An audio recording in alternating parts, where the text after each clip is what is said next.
தந்தை, மைந்தன், தூய ஆவியின் திருப்பெயர்னாலே ஆமேன். இந்த காணொலியின் வழியாக வழிபாட்டில் இணைந்திருக்கின்ற உங்கள் அனைவரையும் ஆண்டவர் இயேசு கிறிஸ்துவின் திருப்பெயரில் அன்போடு வாழ்த்தி வரவேற்கின்றேன். இறைவேண்டல் செய்வோம். ஆண்டவரே என் ஒளி, அவரே என் மீட்பு, யாருக்கு நான் அஞ்ச வேண்டும்? ஆண்டவரே என் உயிருக்கு அடைக்கலம், யாருக்கு நான் அஞ்சி நடுங்க வேண்டும்? எங்கள் அதிகமாய் நேசித்து பராமரித்து பாதுகாத்து வருகின்ற எங்கள் அன்பின் இறைவா, உம்மை நாங்கள் துதிக்கிறோம், போற்றுகின்றோம், புகழ்கின்றோம். எங்கள் வாழ்வில் நீர் கொடுத்திருக்கின்ற இந்த ஓய்வு நாள், மனமகிழ்ச்சி நாளுக்காக உமக்கு நன்றியும் ஸ்தோத்திரத்தை ஏறெடுக்கிறோம். ஆண்டவரே, இந்த ஓய்வு நாளிலும் நாங்கள் ஒன்று கூடி உம்முடைய நாமத்தை மகிமைப்படுத்த முடியாத சூழலிலும் நாங்கள் ஆங்காங்கே இருந்தாலும் மனத்தால் ஒன்று கூடி உம்மை துதிக்கவும் போற்றவும் ஆராதிக்க கடவுள் நீர் அருள் புரிந்ததுக்காக நன்றியோடு உம்மை துதிக்கிறோம். இப்போதும் ஆண்டவர் இந்த வழிபாட்டை உம்முடைய கருத்தில் நாம் படைப்பு செய்கிறோம். இந்த வழிபாட்டில் பங்கெடுத்து கொண்டிருக்கின்ற ஒவ்வொரு பிள்ளைகளை நீர் ஆசீர்வதிக்கும்படியாக மன்றாடுகின்றோம். இந்த வழிபாட்டின் துவக்கு முதல் முடிவு பரியந்தமும் உம்முடைய பிரசன்னம் எங்களோடு கூட இருக்கும்படியாக மன்றாடுகின்றோம். இப்போதும் எங்களையும் இந்த வழிபாட்டை உம்முடைய பொற்பாதத்தில் அர்ப்பணம் செய்கிறோம். நீர் எங்களை ஏற்று நடத்தும். இறைமகன் இயேசு கிறிஸ்துவின் வழியாக வேண்டிக் கொள்கிறோம் பரமதந்தையே, ஆமென். கடவுளுக்கு மகிமையாக நம் அனைவரும் சேர்ந்து பாமாலையின் 2வது பாமாலை, உம்மை துதிக்கிறோம் யாவுக்கும் வல்ல பிதாவே என்ற பாமாலையை நாம் அனைவரும் சேர்ந்து பாடுவோம்.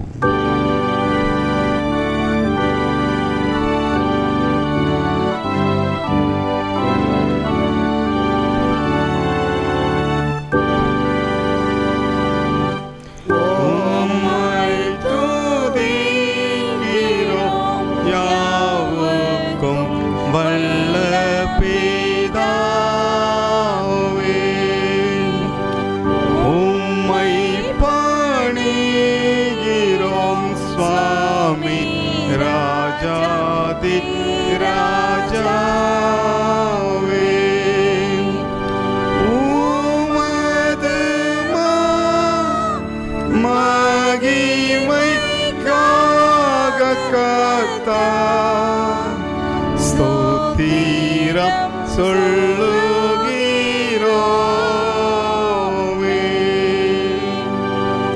கிறிஸ்துவே இறங்கும் சோதனை கடன் செலுத்தி லோகத்தின் பாவத்தை நீக்கிடும் தெய்வாட்டு கோட்டி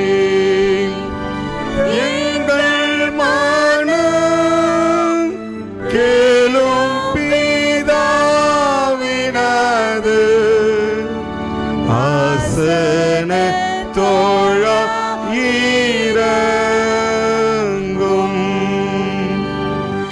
நித்திய பிதாவின் மகிமையில் இயேசுவே நீரே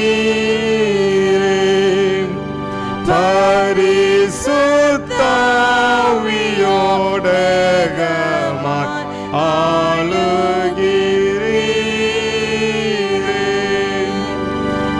ஏகமாய் நீர்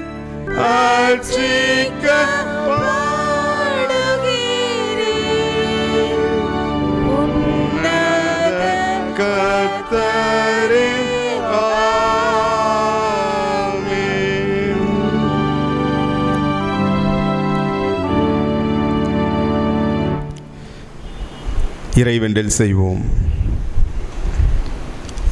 எல்லா இருதயங்களையும், எல்லா விருப்பங்களையும், எல்லா இரகசியங்களையும் அறிந்திருக்கின்ற சர்வல்லமுள்ள கடவுளே, நாங்கள் தேவரீத்தில் பரிபூர்ணமாய் அன்பு கூறவும் உமது பசுத்த நாமத்தை உத்தமமாய் மகிமைப்படுத்தவும் உமது பசுத்தாவின் ஏவுதலால் எங்கள் இருதயத்தின் சிந்தனைகளை சுத்தம் பண்ணியறல எங்கள் கர்த்தராக இயேசு கிறிஸ்து வழியாக வேண்டிக் கொள்கிறோம். ஆமேன். நம் அனைவரும் சேர்ந்து சொல்லுவோம். உன்னதத்திருக்கிற தேவனுக்கு மகிமையும் பூமியிலே சமாதானமும் மனிதன் மேல் பிரியமும் உண்டாவதாக. கர்த்தராகிய பராபரனே, பரமராஜாவே, சர்வத்துக்கும் வல்ல பிதாவாகிய தேவனே, உம்மை துதிக்கிறோம், உம்மை புகழ்கிறோம், உம்மை வணங்குகிறோம், உம்மை மகிமைப்படுத்துகிறோம். உமது சிறந்த மகிமையும் ஸ்தோத்திரம் செலுத்துகிறோம். கர்த்தராக இருக்கிற ஒரே பேரான குமாரனாகிய இயேசு கிறிஸ்துவே, கர்த்தராகிய பராபரனே, பிதாவின் சுதனே, உலகத்தின் பாவத்தை சுமந்து தீர்க்கிற தேவாட்டுக்குட்டியே, எங்களுக்கு இறங்கும். உலகத்தின் பாவத்தை சுமந்து தீர்க்கிறவரே, எங்கள் ஜெபத்தை ஏற்றுக்கொள்ளும். தேவனாகிய பிதாவின் வது வீற்றிருக்கிறவரே, எங்களுக்கு இறங்கும். நீரே பசுத்தர், நீரே கர்த்தர். இயேசு கிறிஸ்துவே, தேவரீர் ஒருவரே, பசுத்த ஆவியோடே தேவனாகிய பிதாவின் மகிமையிலே உன்னதமானவராய் இருக்கிறீர். ஆமென். சகோதர சகோதரிகளே, நாம் இப்போது கர்த்தருடைய மகா பசுத்த வசனத்தை கேட்க நாம் இருக்கின்றோம். உத்தம மனஸ்தாபத்தோடும் விசுவாசத்தோடும் அவற்றில் கிட்டு சேருவதற்காக கர்த்தருடைய கிருபையை தேடி முழங்கால் படியிட்டு அமைதியாக நம்மை நாமே சோதித்து அறிவோமாக.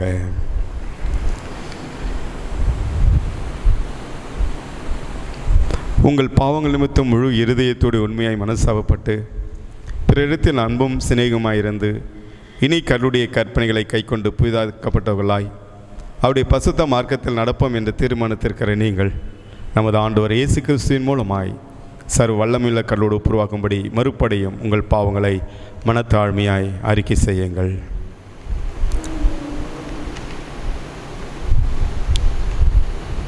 சேர்ந்து சொல்லுவோம். பரமபிதாவே, உமக்கு விரோதமாகும் எங்கள் அயலாருக்கு விரோதமாகவும் பாவம் செய்தோம் என்று அறிக்கையிடுகிறோம். ஒளியில் நடவாமல் இருள் நடந்து வந்தோம். கிறிஸ்துவின் நாமத்தை சொல்லியும் தீமை விட்டு விலகவில்லை. எங்களுக்கு இறங்க வேண்டும் என்று உம்மிடம் மன்றாடுகிறோம். இயேசு கிறிஸ்து நிமித்தம் எங்கள் பாவங்கள் எல்லாவற்றையும் மன்னியும். உமது பசுத்த ஆவியினால் எங்களை சுத்திகரித்து எங்கள் மனசாட்சியை உயிர்ப்பித்தருளும். உம்முடைய பசுத்த நாமத்துக்கு மகிமை உண்டாகும்படி நாங்கள் இனி புது ஜீவனுள்ளவர்களாய் உமக்கு ஊழியம் செய்யத்தக்கதாக மற்றவர்களுக்கு மன்னிக்க எங்களுக்கு உதவி புரியும். ஆமேன்.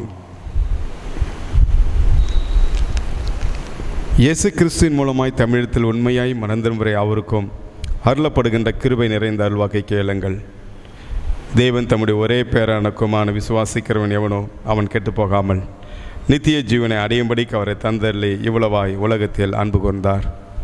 பாவிகளை ரட்சிக்க கிறிஸ்து உலகத்தில் வந்தார் என்கின்ற வார்த்தை உண்மையும் எல்லா அங்கீகரிப்புக்கும் பாத்திரமும் ஆனது.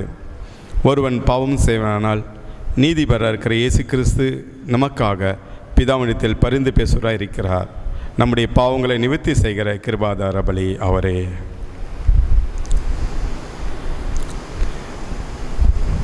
நம்முடைய பரமபிதாவாகிய சர்வல்லமுள்ள கடவுள் உத்தம மனஸ்தாபத்தோடும் உண்மையான விசுவாசத்தோடும் தம்மிடத்திற்கு மனம் திரும்பி தங்கள் சகோதர சகோதரின் குற்றங்களை மன்னிக்கிற யாவருக்கும் பாவ மன்னிப்பை அருள் செய்வோம் என்று மிகுந்த இரக்கமாய் வாக்குத்தத்தம் செய்திருக்கிறார். அவர் நம்முடைய ஆண்டவர் இயேசு கிறிஸ்து நிமித்தம் உங்களுக்கு இறங்கி உங்கள் பாவங்கள் எல்லாவற்றையும் மன்னித்து அவைகளிலிருந்து உங்களை விடுதலையாக்கி சகல நன்மையிலும் உங்களை உறுதிப்படுத்தி நிலைநிறுத்தி உங்களை நித்திய ஜீவக்கரையில் சேர்ப்பாராக. ஆமேன். தேவனுக்கே ஸ்தோத்திரம் உண்டாவதாக. கர்த்தர் உங்களோடு இருப்பாராக, அவர் உமது ஆவியோடும் இருப்பாராக. இப்போது திருமறை பகுதி வாசி கேட்போம். இந்த நாளுக்காய் படிக்க தெரிந்த திருமறை பகுதி அது மத்தேயு எழுதின சுவிசேஷம் 5ஆம் அதிகாரம் வசனங்கள் 13 முதல் 16 முடிய. மத்தேயு எழுதின சுவிசேஷம் 5ஆம் அதிகாரம் வசனங்கள் 13 முதல் 16 முடிய. நீங்கள் பூமிக்கு உப்பாய் இருக்கிறீர்கள். உப்பானது சாரமற்று போனால் எதினால் சாரமாக்கப்படும்? வெளியே கொட்டப்படுவதற்கும் மனுஷரால் மிதிக்கப்படுவதற்கும் ஒழிய வேறொன்றுக்கும் உதவாது. நீங்கள் உலகத்துக்கு வெளிச்சமாய் இருக்கிறீர்கள். மலையின் மேல் இருக்கிற பட்டணம் மறந்திருக்க மாட்டாது. விளக்கை கொளுத்தி மரக்காலால் மூடி வைக்காமல் விளக்குத்தண்டின் மேல் வைப்பார்கள். அப்பொழுது அது வீட்டில் உள்ள யாவருக்கும் வெளிச்சம் கொடுக்கும். இவ்விதமாய் மனுஷர் உங்கள் நற்கிரியைகளைக் கண்டு பரலோகத்தில் இருக்கிற உங்கள் பிதாவை மகிமைப்படுத்தும்படி உங்கள் வெளிச்சம் அவர்கள் முன் பிரகாசிக்க கடவது. ஆமேன். கிறிஸ்துவுக்கே மகிமை உண்டாவதாக. கிறிஸ்துவுக்குள் அன்பார்ந்தவர்களே, உங்கள் அனைவரையும் ஆண்டவர் இயேசு கிறிஸ்துவின் இனிய திருப்பெயரில் உங்கள் ஒவ்வொருவரையும் வாழ்த்துகின்றேன். பிதாவாகிய கடவுளிடமிருந்தும் ஆண்டவராகிய இயேசு கிறிஸ்துவிலிருந்தும் உங்களுக்கு கிருபையும் சமாதானமும் உண்டாவதாக. அன்பார்ந்தவர்களே, கடவுள் நம்முடைய வாழ்க்கையில் மீண்டும் ஒரு புதிய மாதத்தை நமக்கு கட்டளையிட்டிருக்கிறார். இந்த புதிய மாதம் அக்டோபர் மாதம் 2021 இந்த முதல் வாரத்தில் இந்த காணொலியின் வழியாக உங்களை தொடர்பு கொண்டு ஆண்டுடைய வார்த்தையை எங்களோடு பகிர்ந்து கொள்ள கடவுள் கொடுத்த இந்த கிருபை சுகம்பலன் ஜீவனுக்காக இறைவனுக்கு நான் நன்றியை ஏறெடுக்கின்றேன். கடவுள் இந்த மாதத்தின் தேவைகள், உங்களுடைய எண்ணங்கள், திட்டங்கள் அனைத்தையும் கடவுள் உங்களோடு இருந்து நிறைவேற்றுவாராக. கண்கள் மூடி ஆண்டுடைய வார்த்தைக்காக நாம் காத்திருப்போம்.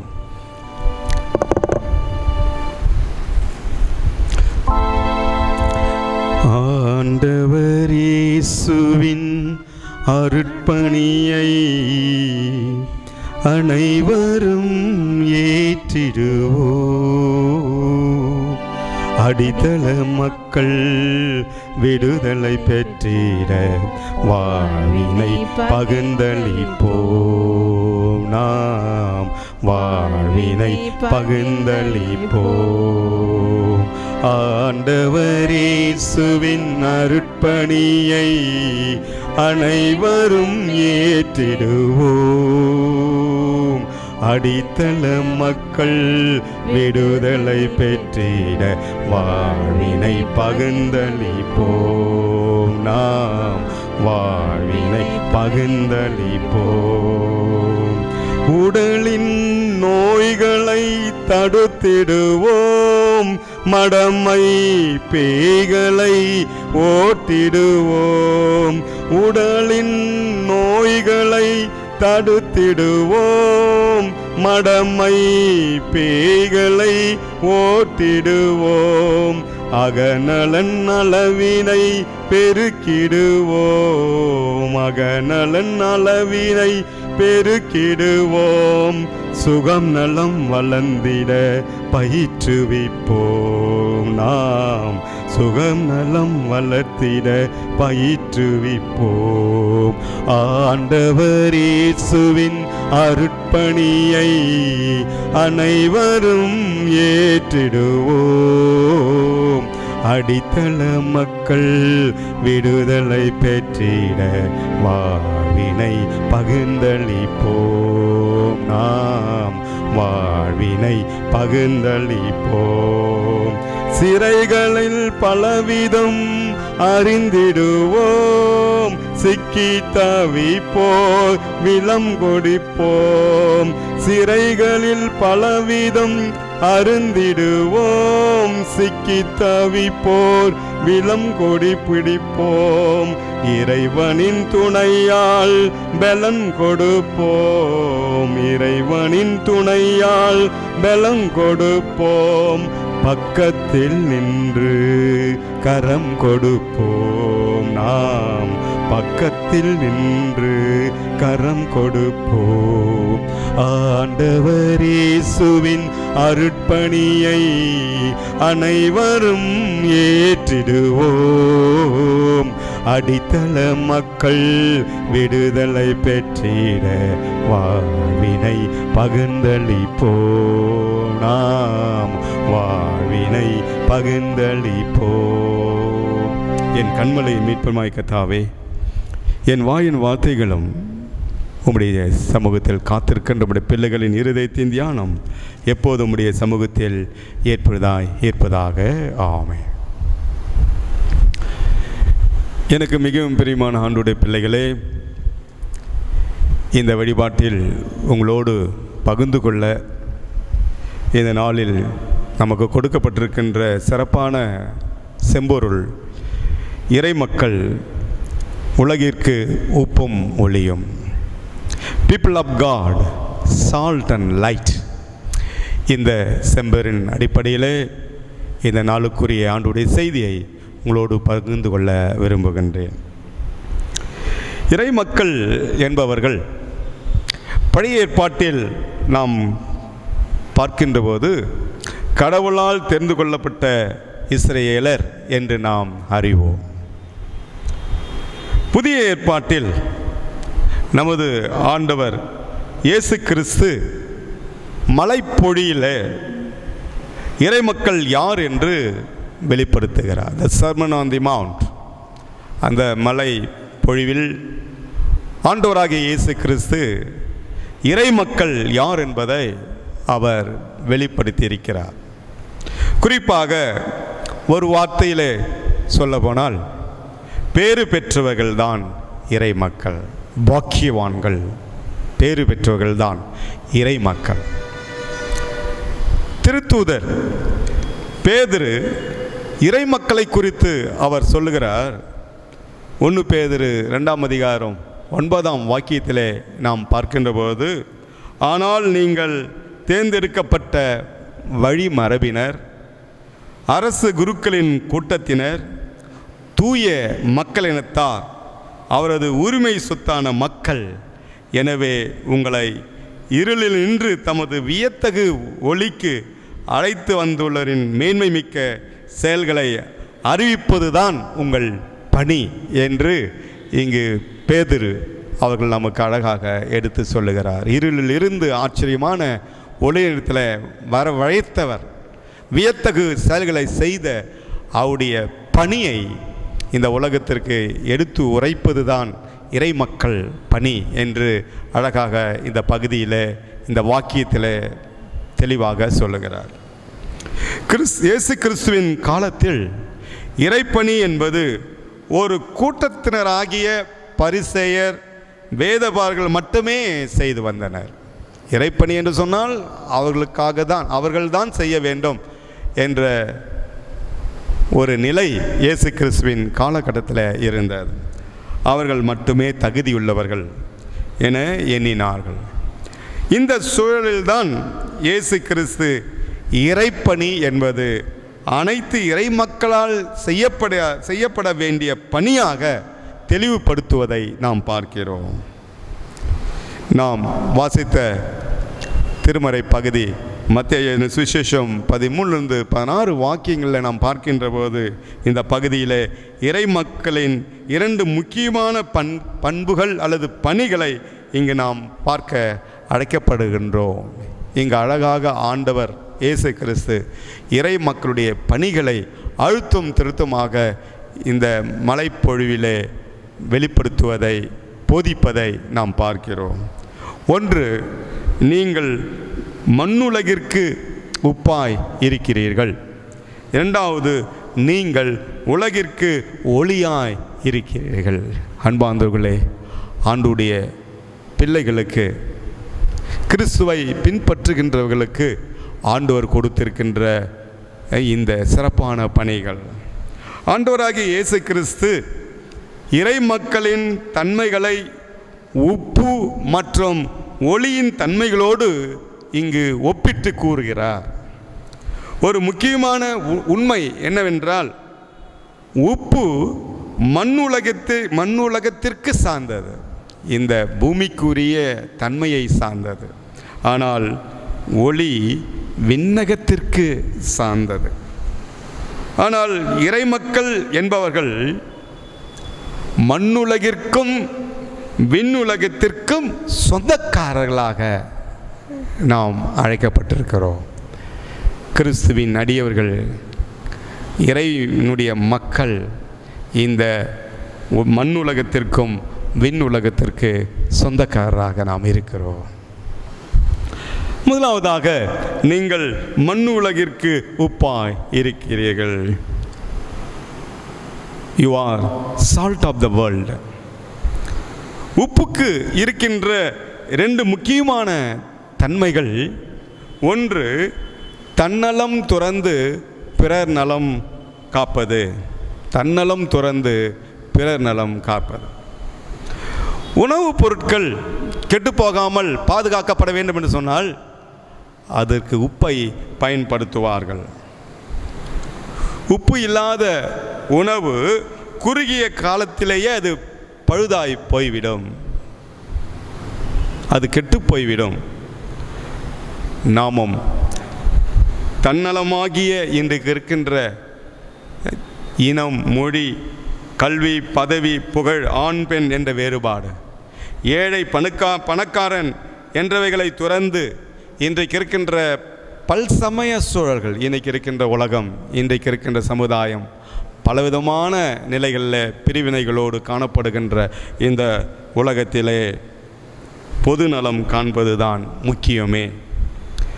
உன்னை போல் பிறனை நேசி என்ற ஆண்டவரின் அருள் வார்த்தையை நமது வாழ்க்கையிலே செயல்படுத்த நாம் அழைக்கப்படுகிறோம். அடுத்ததாக, இரண்டாவதாக, சுவை கொடுப்பது. உப்பற்ற பண்டம் குப்பையிலே என்ற பழமொழியை நாம் கேட்டிருக்கின்றோம். உப்பற்ற உணவு சுவையற்றதாக இருக்கும். சுவையற்ற உணவு குப்பையில்தான் போடப்படும். உப்பு சேர்க்கும் போதுதான் உணவு சுவையுள்ளதாக நிச்சயமாக இருக்கும். உணவின் சுவையை ருசிக்கிறோமே தவிர அந்த உணவிற்கு சுவை கொடுத்த உப்பை காண முடியாது. இப்படித்தான் இறைமக்களும் உப்பை போல் தம்மை தாழ்த்தி மறைத்து நம்பிக்கையற்ற மக்களுக்கு சுவை கொடுக்கும் நம்பிக்கை கொடுக்க வேண்டும். நம்பிக்கையற்ற நிலை சுவையற்ற நிலை. ஆனால் இறை மக்களாகிய நாம் இப்படிப்பட்ட நம்பிக்கையற்ற மக்களுக்கு நம்பிக்கை கொடுக்கின்ற வாழ்வை நாம் வெளிப்படுத்த அழைக்கப்படுகின்றோம். எனவேதான் பவுலடிகளார் பிலிப்பு இறை மக்களுக்கு அவர் சொல்லுகின்ற போது, பிலிப்பியர் 2 அதிகாரம் 6-8 வாக்கியத்திலே நாம் பார்க்கின்ற போது, கடவுள் வடிவில் விளங்கிய அவர், ஆண்டவராகிய இயேசு கிறிஸ்து, கடவுளுக்கு இணையாயிருக்கும் நிலையை வலிந்து பற்றி கொண்டிருக்க வேண்டியதென்று கருதவில்லை. ஆனால் தம்மையே வெறுமையாக்கி அடிமையின் வடிவை ஏற்று மனிதருக்கு ஒப்பானார். ரொம்ப அழகாக இங்கே பிலிப்பு திருச்சபையாருக்கு இங்கு பவுலடிகளார் எடுத்து சொல்லுகிறார். ஆனால் தம்மையே வெறுமையாக்கி அடிமையின் வடிவை ஏற்று மனிதருக்கு ஒப்பானார். மனித உருவில் தோன்றி சாவை ஏற்கும் அளவிற்கு, அதுவும் சிலுவை சாவையே ஏற்கும் அளவிற்கு கீழ்ப்படிந்து தம்மையே தாழ்த்தி கொண்டார். ஆகவே எனக்கு அன்பார்ந்த ஆண்டவருடைய பிள்ளைகளே, அவர் கடவுளுடைய ரூபமாக இருந்தோம்.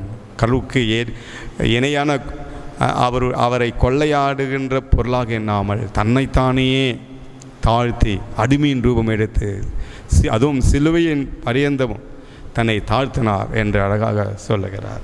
ஆகவே இப்படிப்பட்ட முன்மாதிரியான இயேசு கிறிஸ்து தான் என்பதை, முன்மாதிரியான கிறிஸ்து என்பதை இங்கே பிலிப்பு திருச்சபையாருக்கு அவர் எடுத்து சொல்லுகிறார்.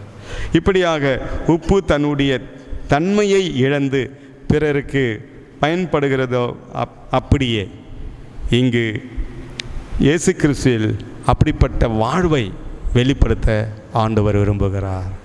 எப்படி உப்பு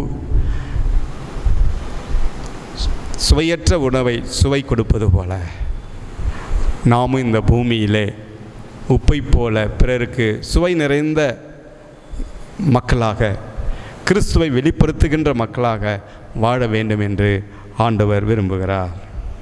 இரண்டாவதாக, நீங்கள் உலகிற்கு ஒளியாய் இருக்கிறீர்கள். நீங்கள் உலகிற்கு ஒளியாய் இருக்கிறீர்கள். You are the light of the world. உப்பு தன்னை மறைத்து கரைத்து வாழ்வளித்தால், இங்கு ஒளி தன்னை வெளிப்படுத்தி வாழ்வளிக்கின்றதாகவும் இருக்கிறது. பழைய ஏற்பாட்டில் ஏசாயா 60 அதிகாரம் 1 முதல் 3 வாக்கியங்களில் இந்த பகுதியில் நாம் பார்க்கின்ற போது, ஆண்டவரின் மாட்சி உன்மேல் உதித்துள்ளது, எழும்பி ஒளி வீசு, நாம் இருளின் பிடியில் இருக்கும் இவ்வுலகினை விடுவிக்கும் பொருட்டு ஒளி வீச நாம் அழைக்கப்படுகிறோம். எனவேதான் யோவான் எழுதின சுவிசேஷம் 8 அதிகாரம் 12 வாக்கியத்திலே இங்கு சொல்லப்படுகிறது, உலகில் ஒளி நானே, நானே உலகத்திற்கு வெளிச்சமாக இருக்கிறேன். என்னை பின்தொடர்பவர் இருளில் நடக்க மாட்டார், வாழ்வுக்கு வழிகாட்டும் ஒளியை கொண்டு இருப்பார். வாழ்வுக்கு வழிகாட்டும் ஒளியை கொண்டிருப்பார் என்று இங்கு ஆண்டவராகிய இயேசு கிறிஸ்து யோவான் எழுதின சுவிசேஷம் 8ஆம் அதிகாரம் 12ஆம் வாக்கியத்தில் சொல்லுவதை நாம் பார்க்கிறோம். இறை மக்களாகிய நாம் அழிவுக்கு நேராக போகும் மக்களை வாழ்வுக்கு வழி நடத்தும் ஒளியினை கொண்டிருக்க நாம் அழைக்கப்படுகிறோம். நாம் ஒளியுள்ள பிள்ளைகளாக வாழ வேண்டும் என்று ஆண்டவர் எதிர்பார்க்கிறார். ஆக இந்த ஒளியின் 3 தன்மைகளை நாம் பார்க்கின்ற போது, முதலாவதாக ஒளி இருளை நீக்குகிறது. ஒளி இருளை நீக்குகிறது. இருள் நிறைந்த உலகில் கடவுள் படைப்பில் துவக்கமாக ஒளியை படைக்கிறார். இருண்டு போன இந்த உலகம், இந்த கிரியேஷன் ஸ்டோரியிலே, படைப்பின் நிகழ்விலே நாம் பார்க்கின்ற போது இருள் சூழ்ந்த இந்த உலகத்தை அவர் முதலில் கடவுள் ஒளியை உண்டாக்கி இருளை நீக்குகிறார். இந்த படைப்பின் முதல் நிகழ்வே இதுதான், இருளை நீக்குகின்ற கடவுள். இருள் பாவத்தினுடையது. இயேசு என்கின்ற ஒளி வருகின்ற போது பாவம் என்ற இருள் நீங்குகிறது. நம்பிக்கையற்ற மக்களின் வாழ்வே இருளாகும். நம்பிக்கை இல்லை என்று சொன்னால் அவருடைய வாழ்க்கை இருளாக இருக்கிறது. நம்பிக்கை இல்லை, வாழ்வு இல்லை. இயேசு கிறிஸ்துவின் வழியாக கிடைக்கும் நம்பிக்கை தான் உண்மையான ஒளி. இந்த நம்பிக்கை உண்மையான ஒளி. நம்முடைய வாழ்க்கையில் நம்பிக்கை இருக்கிறதுன்னு சொன்னால்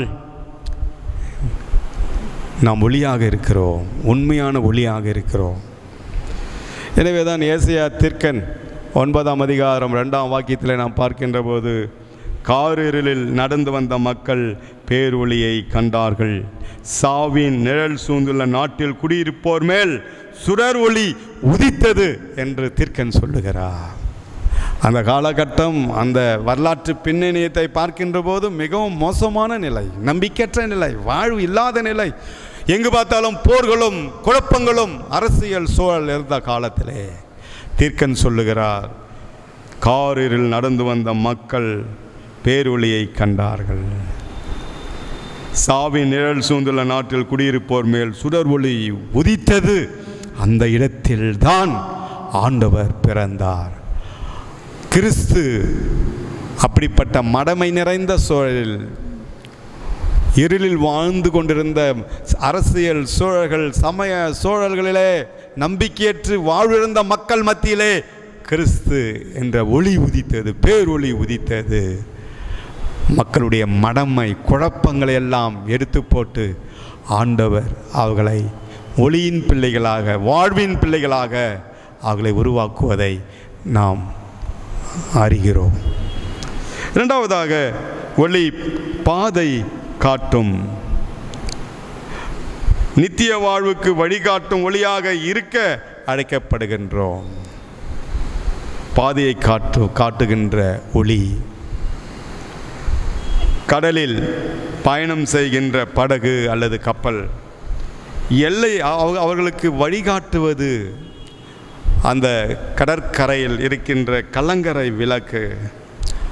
அந்த கலங்கரை விளக்கு அந்த கடலில் பயணம் செய்கின்ற படகுகளுக்கு, கப்பல்களுக்கு அந்த கடற்கரையை காட்டுகின்ற ஒரு ஒளியாக இருப்பதுதான் கலங்கரை விளக்கு.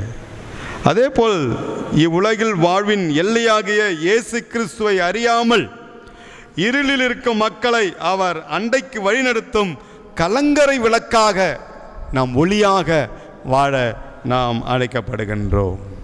ஆகவே கிறிஸ்துவுக்கு அன்பார்ந்தவர்களே, இறை மக்களாகிய நாம் இன்றைக்கு இருக்கின்ற நம்பிக்கையற்ற நிலையில் வாழ்ந்து கொண்டிருக்கின்ற மக்களுக்கு கிறிஸ்துவின் ஒளி கலங்கரை விளக்காக நாம் வாழ கடவுள் நம்மை அழைத்திருக்கிறார். மூன்றாவதாக நாம் பார்க்கின்ற போது, ஒளி இருளின் உண்மைத்தன்மைகளை வெளிப்படுத்துதல்.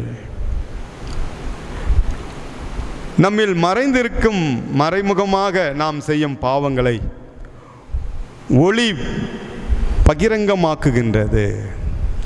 எபேசியர் 5ஆம் அதிகாரம் 13ஆம் வாக்கியத்தில் பவுலடிகளார் சொல்லுகிறார். உப்பு மற்றும் ஒளியின் ஒப்பற்ற தன்மையில் முக்கியமானது பரிசுத்தம். வெண்மைக்கு பரிசுத்தமாக அடையாளமாக உப்பும் ஒளியும் நாம் காண முடிகிறது. இது பரிசுத்தமானது.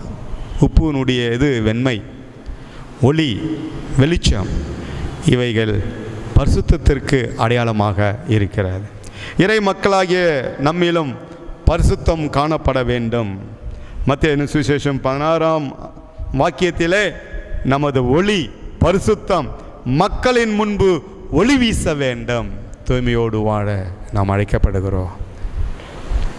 தாமரை இலைகள் தண்ணீரில் இருந்தாலும் அந்த இலைகளிலே தண்ணீர் தனித்திருப்பது போல இந்த உலக வாழ்வில் நாம் வாழ்கின்ற போது பரிசுத்தத்தை வெளிப்படுத்த நாம் அழைக்கப்படுகிறோம்.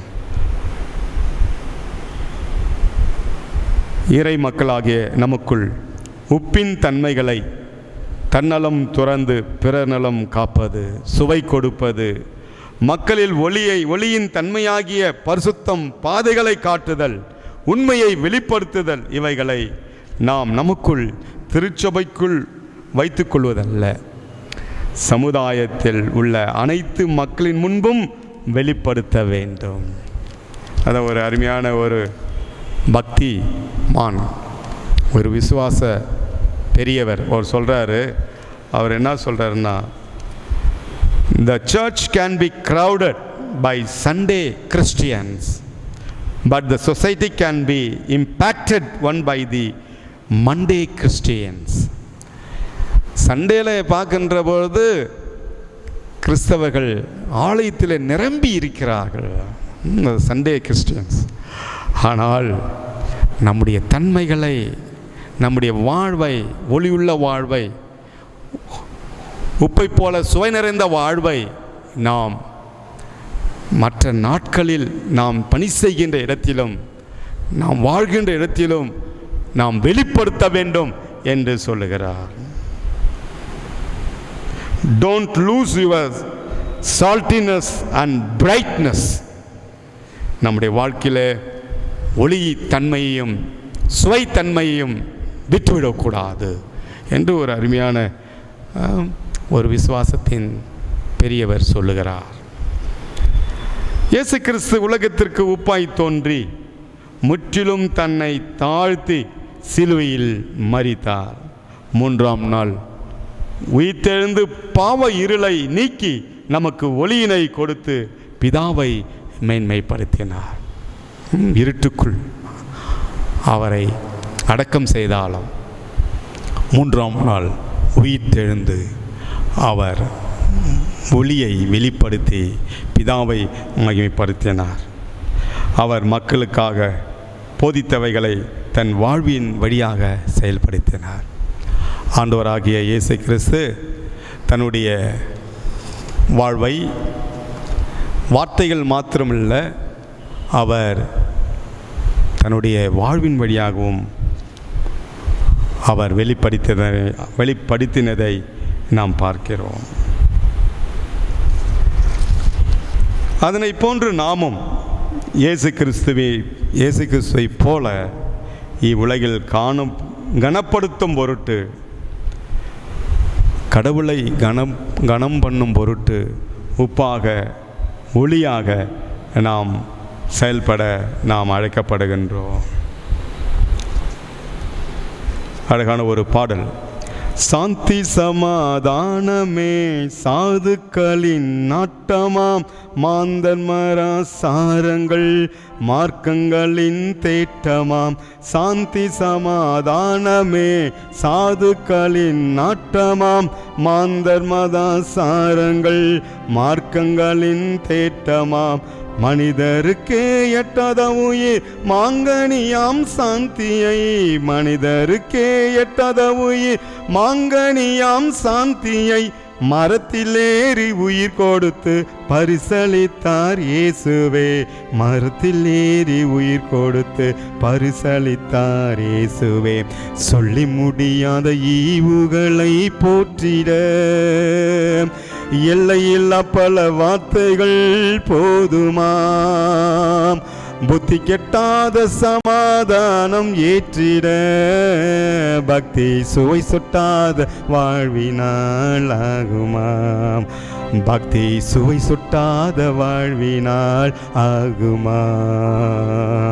சொல்லி முடியாத ஈவுகளை போற்றிட எல்லையில்லா பல வார்த்தைகள் போதுமாம். புத்தி கெட்டாத சமாதானம் ஏற்றிட பக்தி சுவை சுட்டாத வாழ்வினால் ஆகுமாம். பக்தி சுவை சுட்டாத வாழ்வினால் ஆகுமாம். அன்பார்ந்தவர்களே, அநேகருக்கு நம்முடைய வாழ்வு சுவை நிறைந்த வாழ்வாக, அநேகருக்கு ஆசீர்வாதமான வாழ்வாக நாம் வாழ்ந்து காட்டுவோம். அப்படி வாழ்ந்து காட்டுவதன் வழியாக கடவுள் மகிமை அடைகிறார். கர்த்தர் தாமே நம் ஒவ்வொருவரையும் தொடர்ந்து பாதுகாத்து அவருடைய நல்வாழ்வுக்காக நம்ம அனைவரையும் பயன்படுத்துவாராக. இறைவனுக்கே துதி கன மகிமை உண்டாவதாக. ஆமென். இமைக்காமல் நம்மை காக்கின்ற ஆண்டவராகிய இயேசு கிறிஸ்துவின் திருப்பெயராலே திருச்சபையார் அனைவருக்கும் வாழ்த்துதலையும் வணக்கத்தையும் தெரிவித்துக் கொள்ளுகின்றோம். இந்த கொடுந்தொற்று காலங்களிலே நம்மால் ஓய்வு நாள் ஆராதனையிலே ஆலயத்திலே வந்து பங்கு கொள்ள முடியாவிட்டாலும் இந்த காணொளி காட்சியின் வழியாக நம்மை இந்த ஆராதனையிலே பங்கு கொள்வதற்கு இந்த சூழலை உருவாக்கி கொடுத்த ஆண்டவருக்கு முதலாவது நாம் நன்றி செலுத்துகின்றோம். இதை ஒழுங்குபடுத்தி இந்த ஆராதனைகளை நாம் காணும்படியாக வழிநடத்தி கொண்டிருக்கின்ற நம்முடைய திருச்சபையினுடைய ஆயர் அவர்களுக்கும், இந்த நிகழ்வுகளை, இந்த ஆராதனை ஒழுங்குகளை ஒளிப்பதிவு செய்து கொண்டிருக்கின்ற நம்முடைய ஆலய பணியாளர் திரு வினோத் அவர்களுக்கும், இந்த ஆலய வழிபாட்டில் பாடல்களுக்கு இசையமைத்து கொடுத்த திரு சகரியா சத்யா அவர்களுக்கும், இந்த ஆராதனைகளை நாம் காண்பதற்கு, காட்சிப்படுத்துவதற்கு இதை ஒழுங்குபடுத்தி கொண்டிருக்கின்ற அருமை தம்பி ஜாஷ்வா அவர்களுக்கும் திருச்சபையின் சார்பாக வாழ்த்துக்களையும் நன்றிகளையும் தெரிவித்துக் கொள்ளுகின்றோம். வருகின்ற 6/10/2021 அன்று புதன்கிழமை மாலை 6:30 மணி முதல் 7:30 மணி வரை நம்முடைய ஆலயத்தில் மாலை ஆராதனை நடைபெறும் என்பதை திருச்சபையாருக்கு நினைவூட்டுகின்றோம். பேராயத்திலிருந்து வந்திருக்கின்ற அறிவிப்பு,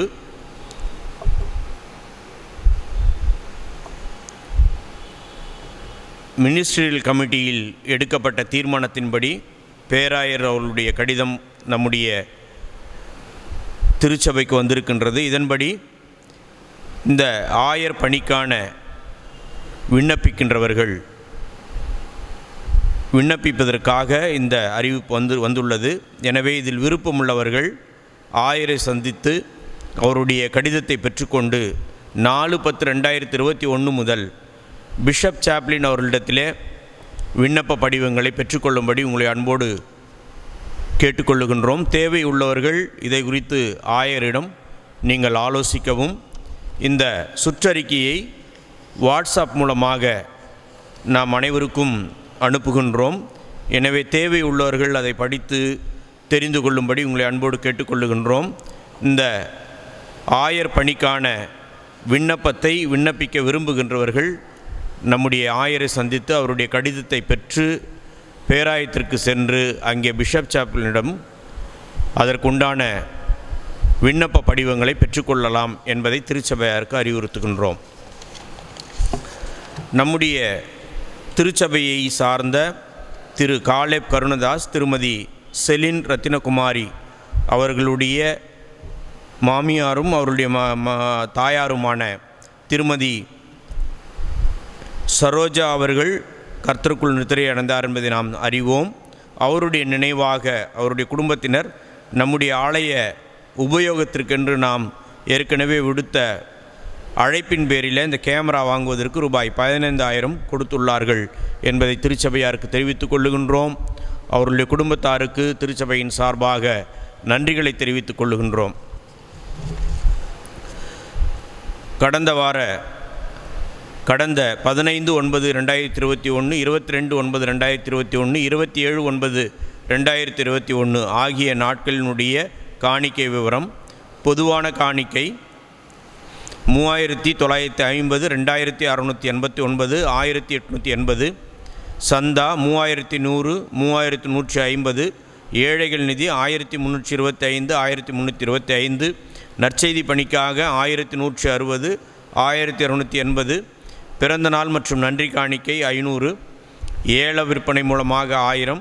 கட்டிட நிதி 6725, 7110.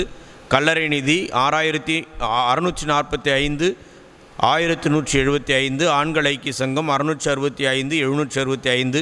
பெண்கள் ஐக்கிய சங்கம் 655, 645. வாலிபர் ஐக்கிய சங்கம் 525, 565. வில்லியம் கவுடி நிலம் சார்பாக 3750, 3995. ஆக மொத்தம் 48,579 ரூபாய்.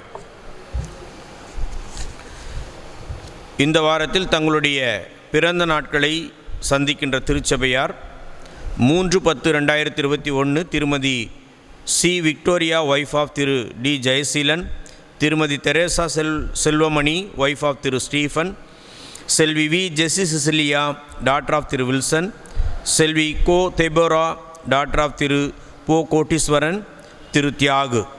4/10/2021 திரு ஜே. மோசஸ் பிரவீன்குமார், திருமதி மாலதி ஒய்ஃப் ஆஃப் திரு ராஜன், திருமதி R. Regina Sargunakumari wife of திரு ராஜசெல்வன் மோசஸ் பால்ராஜ், செல்வி S. Jennifer Valarmathi daughter of திரு சாம்சன்.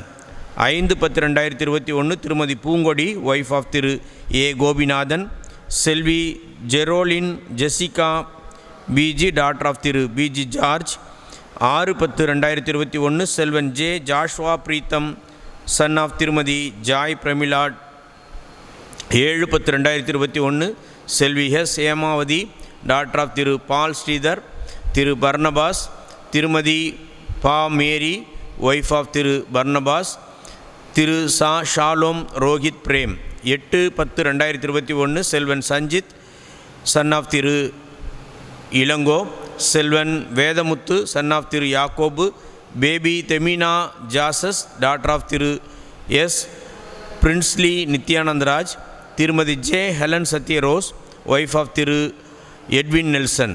9/10/2021 திருமதி ஜெயசீலி ஒய்ஃப் ஆஃப் திரு செல்வராஜ், திரு ஐசையா தேவதாஸ், திருமதி பிரிசில்லா செல்வி ஒய்ஃப் ஆஃப் திரு அருமைநாதன், திருமதி எஸ். சாதனா ஒய்ஃப் ஆஃப் திரு டி. சுதாகர், திரு ஜே. பிராங்க்லின்.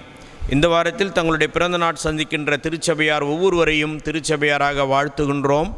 இன்னும் அநேக பிறந்த நாட்களை நீங்கள் கடவுளுடைய அருளாலும் வளத்தாலும் பெற்று இந்த புதிய ஆண்டிலே புதிய கிருபைகளோடு நிறைவு பெற்று வாழ திருச்சபையாராக வாழ்த்துகின்றோம். இந்த வாரத்தில் திருமண நாட்களை சந்திக்கின்ற திருச்சபையார் 3/10/2021 திருமதி லதா, திரு கிறிஸ்டோஃபர் ஜேசுதாஸ், திருமதி கே. சரோஜா. 6/10/2021 திருமதி கே. சரோஜா, திரு தியாஃப்ளஸ். 7/10/2021 திரு ஆர்.எல். அனிதா, திரு இன்பராஜ். 8/10/2021 திருமதி கே. அனிதா பிரின்ஸ்லின், திரு கே.எஸ். கேலிஸ்டன் ராஜ். 9/10/2021 திருமதி தா. செல்வராணி, திரு ஆண்ட்ரூ சாமுவேல். இந்த வாரத்தில் தங்களுடைய திருமண நாட்களை சந்திக்கின்ற திருச்சபையார் ஒவ்வொருவரையும் வாழ்த்துகின்றோம். நீங்கள் இன்னும் அநேக திருமண நாட்களை தம்பதியாராக குடும்பத்தோடு கண்டுகளிக்க ஆண்டவருடைய ஆசீர்வாதத்தை நிறைவாய் பெற்றுக்கொள்ள ஜெபித்து வாழ்த்துகின்றோம். இறைவேண்டல் செய்வோம். எங்கள் அதிகமாய் நேசிக்கின்ற அன்பு நிறைந்த ஆண்டவரே, இந்த வழிபாட்டின் துவக்கு முதல் இம்மட்டும் தெய்வீக பிரசன்னம் எங்களோட கூட இருந்ததுக்காக நன்றி ஆண்டவரே. இந்த நாளில் இறை மக்கள் உப்பாக ஒளியாக வாழ்வதே இறை மக்களுடைய பணியாக இந்த நாளில் நாங்கள் சிந்தித்தோம் சாமி. நாங்கள் எங்கிருந்தாலும் உம்முடைய வாழ்வை பகிர்ந்தளிக்கின்ற பிள்ளைகளாக வாழ நீர் அருள் புரியும் சாமி. ஆண்டவரே, இன்றைக்கும் இந்த கொரோனா சூழல்களிலே எங்கள் அன்பான இறை மக்களை நீ பாதுகாத்து வருவதற்காக உம்மை துதிக்கிறோம். ஒவ்வொருவரையும் நீர் ஆசிர்வதியும். ஒவ்வொருவருக்கும் வேண்டிய பரிபூர்ண சுகத்தையும் பலத்தையும் வாழ்வின் தேவைகளை நீ சந்திக்கும்படியாக மன்றாடுகிறோம் சாமி. ஆண்டவர், இந்த வழிபாட்டை நீர் ஆசீர்வதித்ததற்காக உம்மை துதிக்கிறோம். இந்த வழிபாட்டை காணும்படியாக உம்முடைய மக்களுக்கு கொண்டு செல்லுகின்ற உமது அடியவர்கள் ஒவ்வொருவருக்காக நாங்கள் நன்றி செலுத்துகிறோம் சாமி. இந்த நாளிலே இந்த வழிபாட்டில் இசைக்கருவிகளை வாசித்த அன்பான உமது அடியவர் திரு சகரியா சத்யா ஐயா அவர்களுக்காக நன்றி செலுத்துகின்றோம். அவரையும் அவர் குடும்பத்தையும் நீர் ஆஸ்வதியும் சாமி. ஆண்டவரே, எங்களுடைய இறை மக்கள் பெரியோர்கள் தனிமையிலே சுகவீனத்தோடு இருக்கின்ற ஒவ்வொருவருக்காக நாங்கள் மன்றாடுகிறோம் சாமி. தனிமையிலே வேதனையோடு கஷ்டத்தோடு புலம்புலோடு வாழ்ந்து கொண்டிருக்கின்ற எங்கள் அன்பான தாய்மார்கள், எங்கள் அன்பான தந்தைமார்களுக்காக ஜெபிக்கிறோம். அவர்களுக்கு வேண்டிய ஆற்றலையும் வல்லமையை தாரும் சாமி. சுகவீனத்தோடு இருக்கின்ற ஒவ்வொருவருக்காக ஜெபிக்கிறோம் சாமி. அவர்கள்பட்ட சுகவீனத்திலிருந்து கடவுள் உம்முடைய வல்ல கரத்தை தொட்டு பரிபூர்ண சுகத்தை கடவுள் நீர் கட்டிடும்படியாக நாங்கள் மன்றாடுகின்றோம்.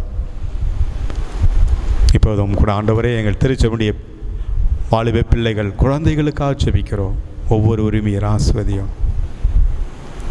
இப்போதும் ஆண்டவரே, இன்றைக்கு இருக்கின்ற சூழலில் உலகத்தில் வேதனையோடு கஷ்டத்தோடு சுகவீனத்தோடு மரண தருவாயில் இருக்கின்ற ஒவ்வொருவருக்காக நாங்கள் ஜெபிக்கிறோம். இப்போதும் எங்களுடைய சென்னை பேராயருக்காக அவருடைய பணிகளுக்காக ஜெபிக்கிறோம் சாமி. மக்களுக்காக எடுத்துக்கொள்கின்ற எல்லா முயற்சிகளும் உடைய கிருபை இருப்பதாக உம்முடைய ஆற்றலையும் வல்லமையும் பேராயருக்கு நீ தரும்படியாக ஜெபிக்கிறோம். அதே போல் ஆயர் பெருமக்களுக்காக ஜெபிக்கிறோம். ஊழியத்தை நிமித்தம் அவர்களுக்கு வருகின்ற கடின பாடுகள் கஷ்டங்கள் மத்தியிலே தொடர்ந்து ஒளி வீசுகின்ற உமது அடியர்களாக வாழ கடவுள் அருள் புரியணுமாக ஜெபிக்கிறோம்.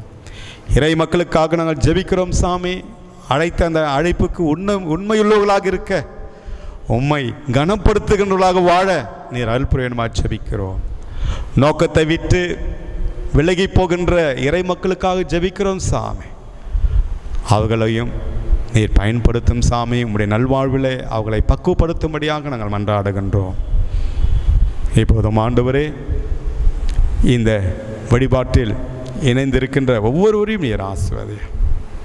ஆண்டவரே, இந்த மாதத்தை உம்முடைய கருத்தில் நாங்கள் படைப்பு செய்கிறோம். இந்த மாதத்தின் தேவைகளை சந்தியும். பிள்ளைகளுக்காக குடும்பத்துக்காக அவர்கள் எடுத்துக்கொள்கின்ற எல்லா முயற்சிகளும் நீர் ஆசீர்வதியும். இந்த மாதத்தில் தனது பிள்ளைகளுடைய திருமணத்துக்காக பெற்றோர்கள் எடுத்துக்கொள்கின்ற முயற்சிகளை எல்லாம் கடவுள் அங்கீகரித்து ஆசீர்வதிக்கும்படியாக நாங்கள் மன்றாடுகின்றோம். மீண்டும் எங்களை அனைவரையும் உடைய பொறுப்பாத்தில் அர்ப்பணம் செய்கிறோம். எங்களை நடத்தும் சாமி. துதிகன மகிமை உமக்கு எடுக்கின்றோம். இறைமகன் இயேசு கிறிஸ்துவின் வழியாக வேண்டிக் கொள்கிறோம் பரம தந்தையே, ஆமேன். தேவனுடைய இரக்கத்துக்கும் பராமரிப்புக்கும் பாதுகாப்புக்கும் நம் ஒவ்வொருவரையும் ஆண்டுடைய பொறுப்பாத்தில் அர்ப்பணம் செய்கிறோம். நமது ஆண்டவராக இயேசு கிறிஸ்துவின் கிருபையும் அவருடைய அன்பும் தூய ஆவியானவர் வழிநடத்தல் பாதுகாப்பு நம் அனைவரோடும் கூட இன்றும் என்றும் சதா காலங்களில் பாதுகாத்தல் புரிவாராக. ஆமென்.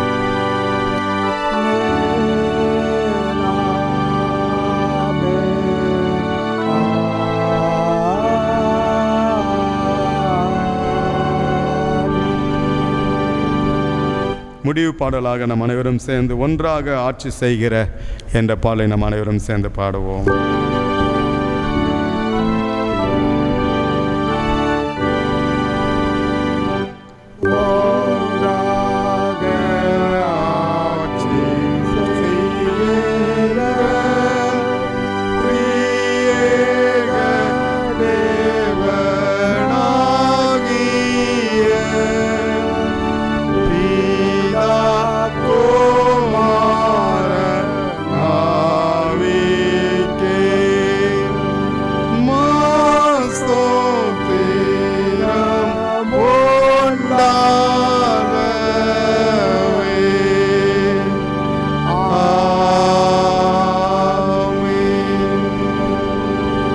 கர்த்தர் உங்களோடு இருப்பாராக, அவரது ஆவியோடு இருப்பாராக. சமாதானத்தோடு சென்று வருவோமாக. கர்த்தருடைய நாமத்தினாலே ஆமென். அனைவருக்கும் ஸ்தோத்திரம். God bless you.